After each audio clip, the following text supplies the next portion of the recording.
kabarya, again, welcome dito sa channel natin, Allcoins PH 1611. Now, 25 centavo na 1983. Lumang-luma at luma na rin yung mukha sa barya natin. So, pero ito yung bibigyan natin ng update, yung year 1983. So, pero again, yung barya natin mga kabarya, wala na po itong value.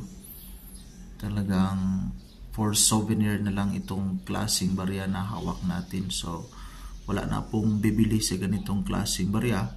Yung sa atin lang, yung may hawak naman tayo, at least hindi naman tayo mahuli sa paghawak sa ganitong klaseng barya. Sa ngayon,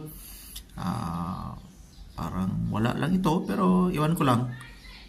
Pagdating ng 100 years, yung mga apo natin, baka may magbago yung ihip ng hangin, tsaka may bibili sa ganitong klaseng barya. Kasi yung mga barya talaga ng mga metal, compare natin sa mga bill. So ito yung will last for a decade, 100 years, or umabot pa ito ng 50 years. So ito yung barya na titinan natin. So again, 25 centavo na 1983, yung year lang yung titinan natin. So 1983 na barya. Dito tayo sa source natin kay in.namista.com 1983. So lumampas tayo mga kabarya. So balik tayo sa 1983. So may dalawang klase na 1983, yung isa common at saka yung proof coin, may 1% lang yung frequency, walang value quotation. So for sure, sa mga nakahawak sa ganitong klaseng barya, yun yung may bibigyan ng mataas na selling value.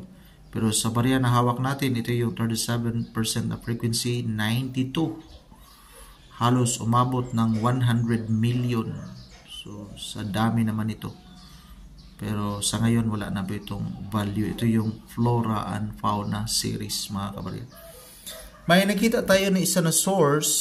So, international selling. Ito yung kay Carousel. Pero, dito kay Carousel kasi yung 1983 na barya na extra fine.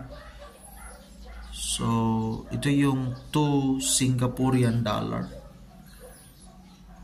So, umabot ng 2 Singaporean dollar. Now, yung 1 Singaporean dollar sa ngayon nasa 43 pesos. So, nasa 2. So, nasa 86. So, ito yung barya niya. May freebies pa dito mga kabarya. Singaporean coin din mga kabarya. So,